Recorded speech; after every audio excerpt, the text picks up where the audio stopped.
Kak Maula. Assalamualaikum warahmatullahi wabarakatuh. Ya, copot. Nggak apa-apa ya. Nggak apa ya, nanti beli lagi. Ya, bismillah ya. Hari ini saya akan mau bahas mengenai a cup of happiness. Nah, ini tuh perasaan yang mungkin saat ini lagi ada, harus kita miliki gitu. Pernah nggak sih kita ngerasa kayak kesepian nih, lagi kerja kayak gitu, terus merasa ketakutannya berlebih. Adapun ngerasa di kerjaan tuh kayak, oh, nggak bahagia ya gue di sini ya, dia misi gue ngapain ya, kayak gitu. Ataupun ngerasa nggak kuat nih dengan pressure dari atasan, dari klien, dari teman-teman yang lain kayak gitu. Ataupun kalau misalnya kadang kita suka ditelepon nih sama klien nih, yang suaranya tuh indah banget kalau dia diem. Saking cerewetnya gitu ya, ada yang kayak gitu. Atau lagi kalau misalnya kita pengen sharing sama teman-teman kita, pas lagi pengen sharing, pas dilihat, oh ternyata tipsnya merah semua nih. Pas dilihat, wah jangan-jangan mereka cerita tanpa kita. Sedih banget. Nah hal kayak gini sebenarnya masalah nggak sih buat kita sendiri kayak gitu.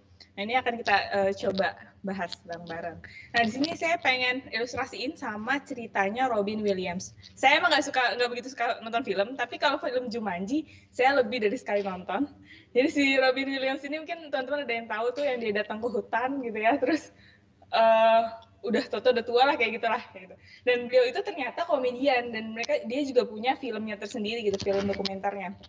Nah ternyata kata ibunya tuh saking ngerasa dia lucu, saking lucunya dia tuh bilang, saya tuh merasa Robin itu dikirim ke dunia ini tuh untuk membuat kita tertawa gitu, saking lucunya gitu. Terus temennya yang stand up komedinya bareng dia berdua-dua, dia juga selalu bilang kayak gitu, kalau di panggung tuh itu bener-bener Robin banget, itu tuh dia ngakak banget gitu, pecah banget gitu. Tapi ternyata pas keluar dari panggung itu bukan Robin. Dia ngerasa kayaknya ini bukan Robin yang saya kenal di panggung deh, kayaknya ini Robin yang kesepian gitu. Beliau juga sampai pernah nikah sampai 3 kali gitu ya. Yang pertama, yang kedua gagal, yang ketiga sampai beliau meninggal kayak gitu. Nah ternyata beliau ini termasuk orang yang merasa loneliness di tengah popularitasnya. Kalau misalnya ditanya, Grammy Award dia punya, People Choice Award dia punya, Academy Award dia punya, dan Good Academy Award dia nggak punya nih. Terus saat diwawancara juga dia juga bilang, kesepian dan ketakutan itu yang dia rasain saat ini kayak gitu. Ya jatuh lagi. Terus biar bagus ya pasang lagi. Nah tapi ternyata beliau pada tahun 2014 tanggal 11 Agustus ditemukan meninggal di rumahnya, tewas bunuh diri, gantung diri. Di situ istrinya kaget banget karena malam sebelumnya itu melihat Robin itu udah berbeda banget, yang tadinya kesepian sendirian, terus nggak pernah ngomong apa-apa, itu jadi orang yang berbeda, dengerin lagu, terus ngobrol, nonton TV gitu malamnya. Tapi ternyata pas paginya ditemukan meninggal.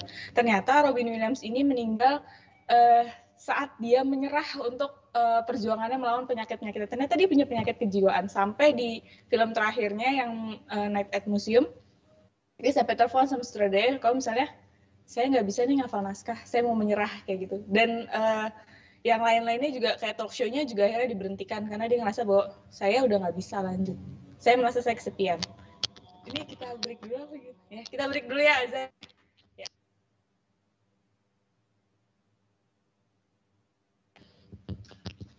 Kita lanjut lagi ya setelah azan. Mbak Dila mau apa ya? Tadi kita udah sharing terkait Robin Williams ya, betapa beliau itu komedian tapi ternyata mengakhiri hidupnya dengan tragis ya, dengan bunuh diri. Tuh.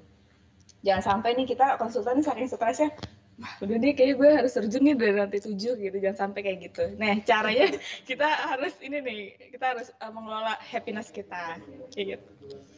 Nah gimana sih akhirnya biar hidup kita tuh tentram dan bahagia? Yang pertama, ini yang kita mungkin harus kita lakuin juga, yaitu adalah hidup sederhana.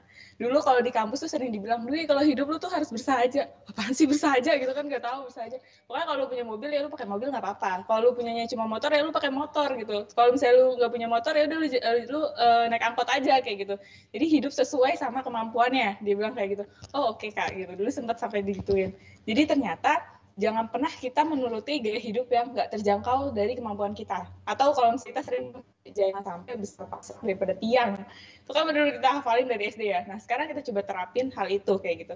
Ketika keinginan kita udah melampaui batas kemampuan kita, maka jangan pernah merasa bahwa hidup kita akan bahagia gitu. Jadi hidupnya sesuai aja sama kemampuan kita tuh kayak gimana. Jangan sampai nih kita, nih saya Dwi nih, tapi gaya hidup saya mau kayak Rafathar sama Gempi. Nggak bakal bisa gitu.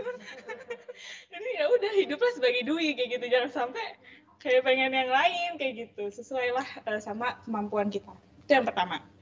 Yang kedua, jangan suka membandingkan. Karena kebahagiaan orang-orang tuh beda gitu. Kebahagiaan saya sama kebahagiaan yang lain beda. Kayak judul ini nih, A Cup of Happiness. Ini saya dapat tuh dari cup kopinya Family Mart. Saking saya hobinya sama Family Mart. Pokoknya kalau udah siang-siang tuh, ayo beli Family Mart. Yang lain langsung pada manyun. Apalagi tuh si Cipa. Nggak maunya chat time gitu. Atau kayak V. Nggak maunya kopi kenangan kayak gitu. Karena ternyata saya bahagianya tuh ketika saya minum Family Mart gitu. Yang lain mah beda gitu. Ataupun saya harus KSK nih, harus KSK kayak gitu. Mungkin yang Family Mart lovers tahu nih. Nah, tapi ternyata kita memang harus punya database kebahagiaan sendiri. Karena kebahagiaan kita itu nggak bisa copy paste dari kebahagiaan orang lain.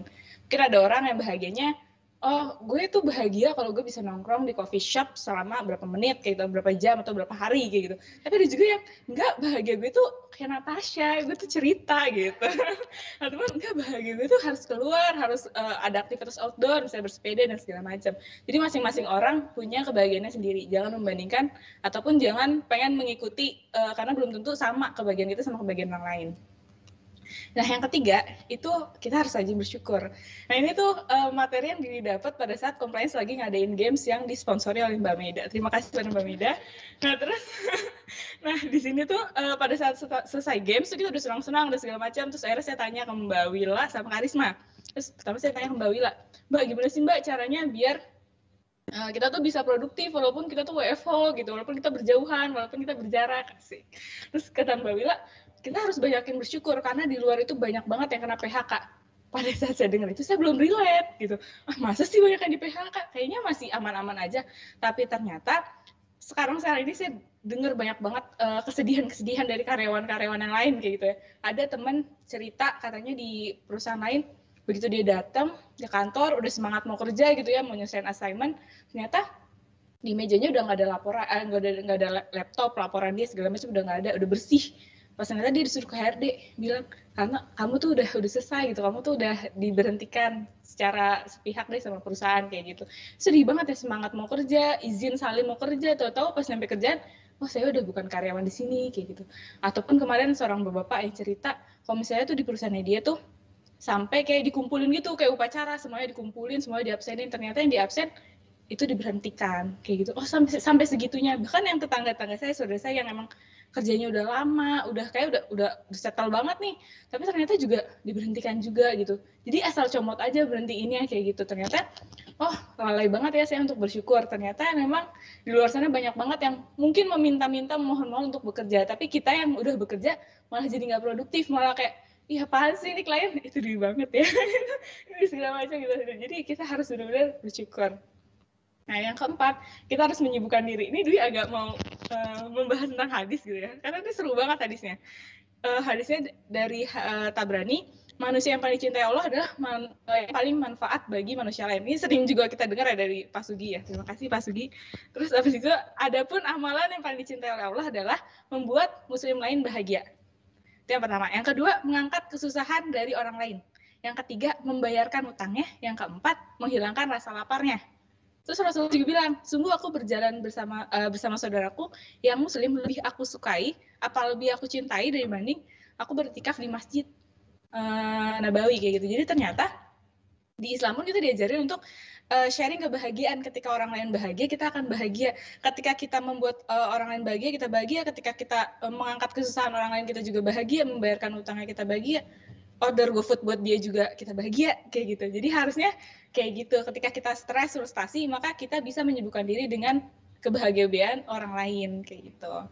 Terus yang kelima nih, yang terakhir, yaitu kita harus senantiasa berzikir gitu. Nah, orang yang senantiasa berzikir hatinya akan ditenangkan sama Allah. Jadi percaya kalau misalnya lagi aduh mumet banget nih kerjaan, kita bisa berzikir Allahu Akbar. Allah Maha Besar, kerjaan kita mah kecil kayak gitu.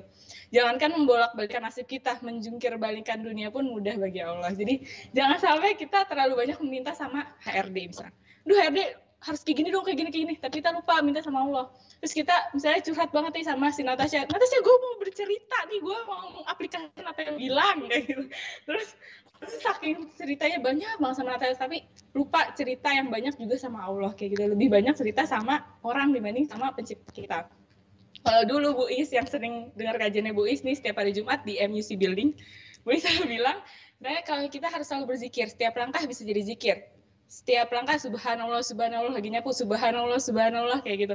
Kalau misalnya kita lagi naik motor ngelihat orang berjualan, kita bisa doain dia biar jualannya berkah, laris, orangnya sehat, keluarganya sejahtera kayak gitu. Ngeliat ibu-ibu di jalan lagi megang bawa anaknya, kita bisa doain semoga ibu itu punya setiap langkah kakinya menggugurkan dosanya dia. Jadi sebenarnya nggak kosong hati kita, dan kita nggak bisa ingat yang namanya sedih kalau kita lupa. Kalau misalnya gitu, jadi kita bisa sepanjang perjalanan kita banyak zikir, banyak doain orang juga jadinya. Nah, terus apa nih yang kita lakukan nih kalau misalnya kita udah bahagia kayak gitu, terutama kita udah konsultan nih, kita sebagai seorang konsultan, ketika kita udah tahu nih apa yang bisa membahagiakan kita, terus kemudian biar gimana nih biar orang lain juga merasakan feel yang sama, feel atas kebahagiaan kita. Nah, yang pertama saya akan ambil 2 poin. Yang pertama adalah membiasakan melayani dengan hati. Jadi ini kayaknya udah sering banget dengar teori tentang teko gitu ya. Dimana kalau misalnya kita nuang di dalam teko isinya air, pasti yang dituang juga air juga dong. Kecuali kalau misalnya kamu uya-kuya gitu ya, pas dituang susu gitu ya, pas dituang lagi ke gelas hilang, nggak ada. Itu uya-kuya doang. Tapi kalau misalnya hati kita isinya susu, pasti kita akan nuang susu juga. Ketika isinya adalah air comberan, pasti yang keluar juga air comberan. Jadi makanya kita harus membiasakan melayani dengan hati. Caranya dengan apa? Menganggap setiap orang yang ngechat, menganggap setiap orang yang ada di hadapan kita, menganggap setiap teman kita itu adalah orang penting. Jadi kita nggak bakal meremehkan orang itu. Jadi kita akan melayani dia dengan hati, apapun yang dia tanya akan kita layanin. Kayak gitu.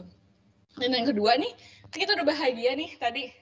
Terus feel-nya biar orang lain ngerasain itu juga adalah jangan sering ngambek gitu. Ini saya bahas ini karena saya sering ngambek. Jadi slide ini sudah didedikasikan spesial untuk saya. Atas kesalahan saya suka ngambek, kesel gitu, nggak mau balas chat Kak Ian misalnya gitu.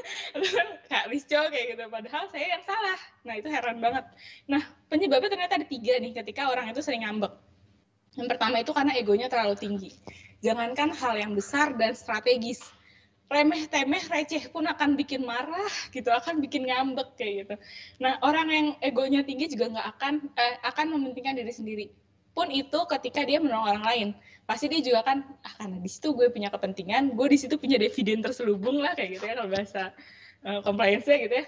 Makanya gue bakal bantu dia kayak gitu. Itu orang yang egonya terlalu tinggi, biasanya suka ngambek. Yang kedua, dia punya daya empati yang kurang. Nah, orang ini biasanya nggak peka sama pikiran dan perasaan orang lain. Kalau misalnya ketemu orang kayak gini, pengennya, lo kalau misalnya nggak mau nggak mau nyubit, jangan cubit kayak gitu. Ataupun kalau nggak nyaman ngambek, nggak nyaman digambekin orang, lo nggak boleh ngambek kayak gitu. Karena dia benar-benar ngeliatin perasaan orang lain, nggak empati sama perasaan orang lain kayak gitu. Dan yang ketiga, ketika eksternal lokusnya itu lebih dominan dibanding internal lokusnya. Maksudnya adalah ketika dia menemui permasalahan, dia akan menyalahkan lingkungannya dia. Dia akan menyalahkan orang lain dibanding dia mengintrospeksi dirinya sendiri. Itu biasanya orang ngambek tuh kayak gitu. Jadi karena ini untuk saya gitu ya. Jadi mari kita untuk menjauhi sifat tukang ngambek ini. Jadi kalau misalnya ngambek ini sebenarnya yang tersiksa bukan cuma diri sendiri, orang lain pun akan tersiksa sama orang-orang ngambek. Karena males banget berteman sama orang ngambek tuh bisa kayak gitu. Dan juga bisa mengundang banyak penyakit. So itu mungkin sedikit dari saya tentang A Cup of Happiness.